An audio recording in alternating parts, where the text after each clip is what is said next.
Haiti's Ministry of Health reports more than 400 cholera deaths since October 2022.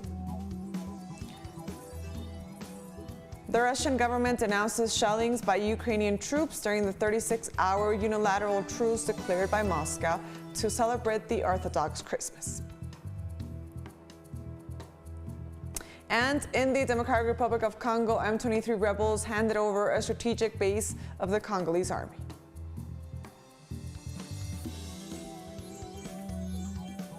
Hello and welcome to teleSUR English. I am Estefania Bravo from the headquarters of Quito in Ecuador. This is from the south.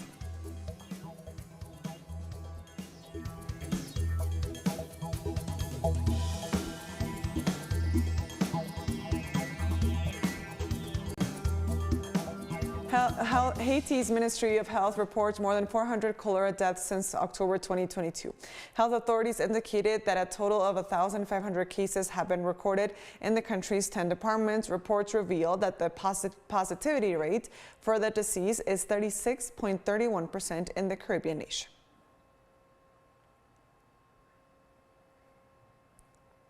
A federal district judge granted Ovidio Guzman an outright suspension against the deportation, expulsion, extradition, and his execution to the U.S. The son of Joaquin El Chapo Guzman is wanted by Washington for conspiracy to distribute cocaine, methamphetamine, and marijuana, according to Judge Briva de Castro. The authorities have 24 hours to report on the compliance with the suspension of deportation to the U.S. or to any other state and to notify the legal situation of the drug lord, the reasons for his detention, and if he has technical assistance.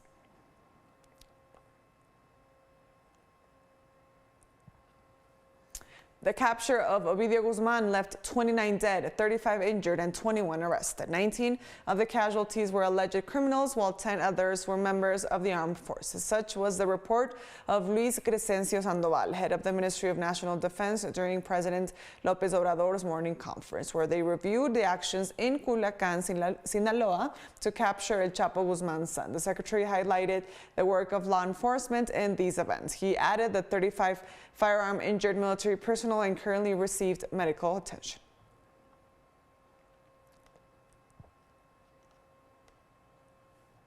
Brazilian President Luis Inácio Lula da Silva participated in the first ministerial meeting of his government to address the country's priorities. During the meeting, the president expressed his government has a hard task ahead. He urged to promote unity and good relations with the Congress to put an end to party disputes. Lula also demanded respect for the laws and the Constitution and stated that producers who do not respect the environment will be held accountable.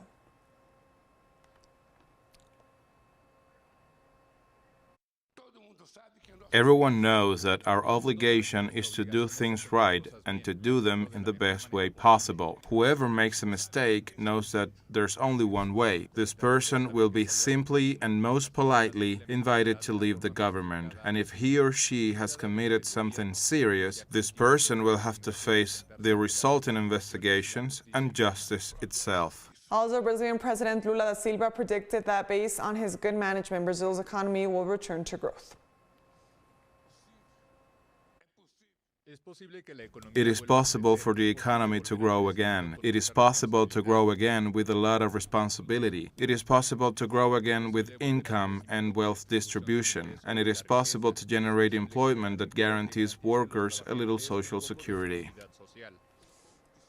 The government of Honduras activated a national emergency plan due to the presence of an outbreak of avian influenza in the country. The National Agri-Food Health and Safety Service explained that this measure reduces the risk of disease dissemination and protects the poultry heritage. They also indicated that 2 outbreaks of avian influenza H5N1 infection have been detected in pelicans and wild migratory birds in northern Central America, and at the same time, they prohibited the handling of dead or sick birds at sea as well as in the wild. On the other hand, several countries in the region have already reported avian influenza infections.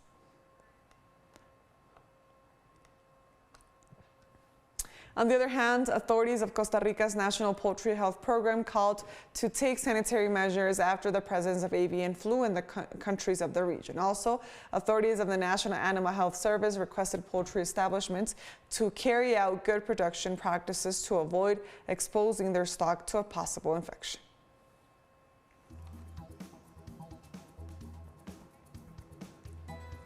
We're taking our first break now. Join us again after this. And also don't forget to follow us on our TikTok account at teleSUR English for more. Stay with us.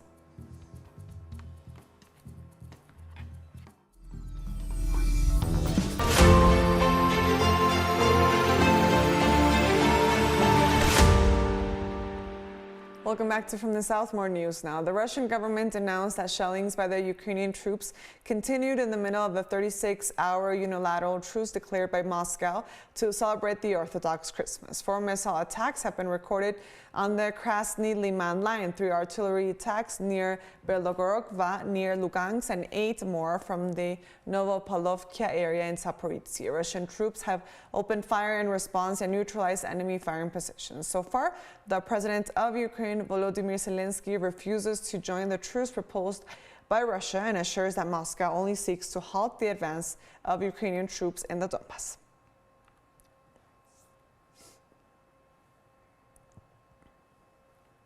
India will host a virtual summit of over 120 developing countries next week to share their economic troubles and deliberations during its G20 presidency this year. Indian Foreign Secretary made the announcement on Friday. He added that the summit will go from January 12 to 13 and it will take up key issues such as the worldwide impact of the COVID-19 pandemic, the ongoing conflict in Ukraine, which is affecting food and energy security, and climate change.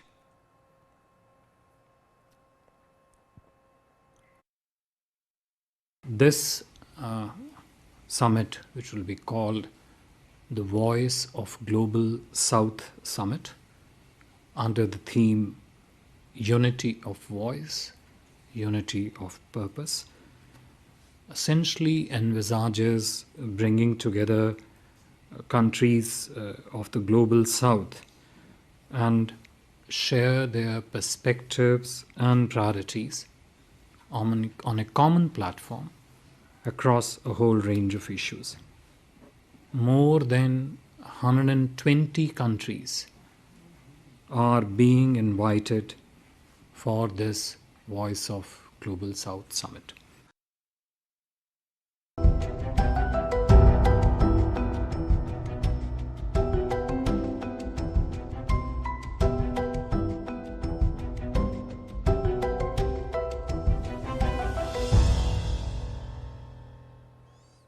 Welcome back to From the South. More news now. In the U.S., the storms that hit the west and the center of the country are predicted to leave severe flooding in Northern California. The National Weather Service reported that a massive storm unleashed strong winds, torrential rains, and heavy snowfall, knocking out powers to tens of thousands of homes and threatening flash flooding and landslides.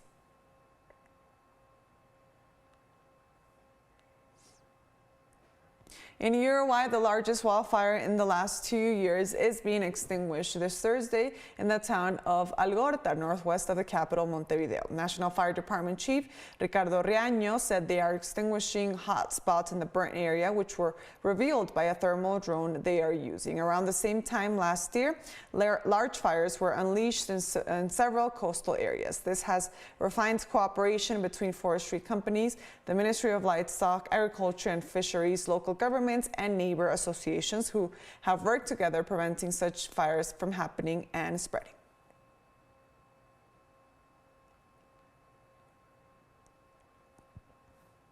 And Germany on Friday took command of North Atlantic Treaty Organization's fast deploy fleet from the Netherlands. Dutch Commander Jeanette Morang handed over the alliance's flag to German Fleet Admiral Thorsten Marx during the handover ceremony in Den Helder. The Standing NATO Maritime Group is one of the 4 standing naval maritime immediate reaction forces and is made up of 4 to 6 destroyers and frigates. The purpose of the maritime force is to provide NATO with a quick operational response capability. In 2022, the Standing NATO Maritime Group 1 was under the Netherlands command and deployed in the Baltic Sea.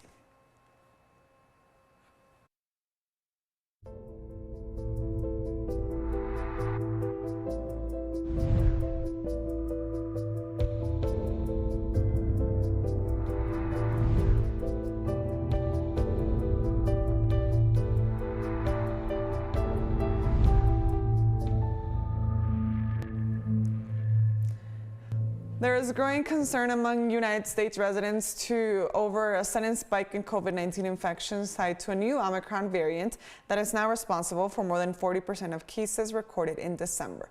Data suggests that the number of infections is much higher in the Northeast. Labeled XBB 1.5, the Center for Disease Control said the variant is currently responsible for about 75% of confirmed cases in the region. Nationally, the strain has spread exponentially after rising from about 4% of COVID-19 infections at the start of December to about 41% by the end of the month.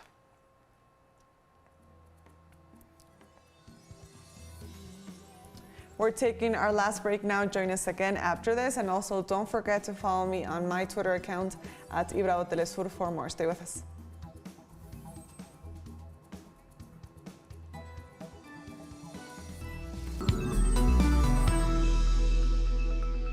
Welcome back to From the South. More news now. On Friday, in the Democratic Republic of Congo, M23 rebels handed over a strategic base of the Congolese army. East African regional forces took control of the Rumangabo military base after it was handed over by M23 rebels who held the facility for 2 months. The rebels labeled the gesture as a symbol of peace in reference to a November summit in Angola where Rwanda and the DRC demanded a cessation of M23 hostilities as well as their withdrawal.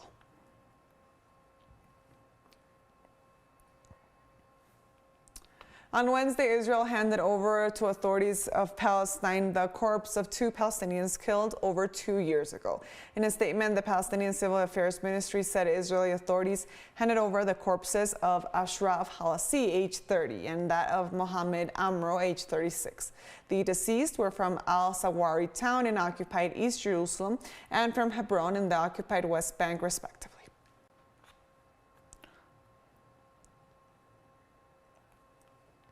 The Israeli government has taken a series of arbitrary measures against the Palestinian authorities for appealing to the International Court of Justice about their occupied territories. According to local media, the Israeli government decided, among other measures, to freeze the construction works for the Palestinians, the sea zone of the West Bank, as well as to withhold $39 million from the Palestinian Authority.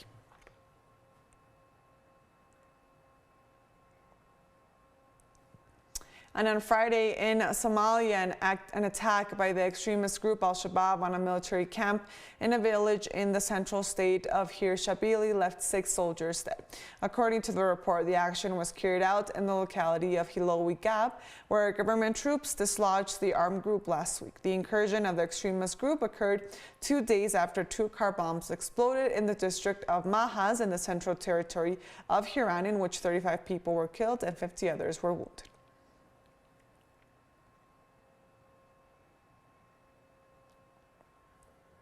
Syrian culture has been among the main targets of the terrorist war imposed on Syria since 2011, a sector that, despite the damage suffered at the hands of the terrorist gangs, is once again emerging strongly with outstanding achievements that highlighted the recently concluded 2022. Let's have a look. 2022 was a year of revival and recovery of the Syrian cultural industry. The Syrian lute, as a traditional musical instrument, was inscribed on the representative list of the intangible cultural heritage of humanity. It is the 5th Syrian national element to be inscribed on this list after Al-Qudat, the traditional songs of Aleppo, the Damask Rose, Shadow Theater, falconry, and hunting. The hard years of war couldn't awaken us. On the contrary, they increased our will and determination, where competent authorities, institutions, and individuals made great efforts to preserve our millenary cultural heritage in all its aspects and components, using all the means at their disposal. During the war, terrorist groups supported by hostile governments looted more than 16,000 ancient sites in Syria. Archaeological restoration continues at sites such as the historic Afka Spring and the Triumphal Arch in the ancient city of Palmyra. While work continues on the return of stolen treasures, at least 40,000 pieces of which have been recovered to date. The Syrian Department of Museums and Antiques, with its counterparts in the world and in coordination with UNESCO and the UN Development Programme, has managed to train Syrian archaeological personnel through courses inside and outside the country, who were in charge of restoring a large part of the damaged archaeological sites and recovering a large number of the stolen pieces, and continue with this effort until the recovery of all our archaeological heritage. At the same time, numerous cultural activities flourishes again after several years of suspension because of the war. The National Book Fair, the Syrian Culture Day, the annual spring and autumn art exhibitions, film festivals and theatrical performance were among the most prominent events that marked the cultural life of Syria during 2022. These artistic and cultural events are taking place again in archaeological sites of our millenary civilized heritage. They are proof of our attachment to our cultural identity and of the failure of terrorists to erase our civilization, because cultural life is rising again with much more strength, which is a matter of great joy for us. Damascus also promotes collaboration in the field of antiques with the Sultanate of Oman. He hosts the Iranian Cultural Week, multiple Russian cultural activities, several flamenco shows, and a concert of Latin music directed by the Venezuelan maestro Gerardo Estrada. An arduous work that, in addition to achievements at the national level, consolidates the cultural presence of Syria Arabia, regional and international. Hisham News, teleSUR, Damascus, Syria. And with that story, we've come to the end of this news brief. But remember, you can find these and many other stories on our website at telesurenglish.net.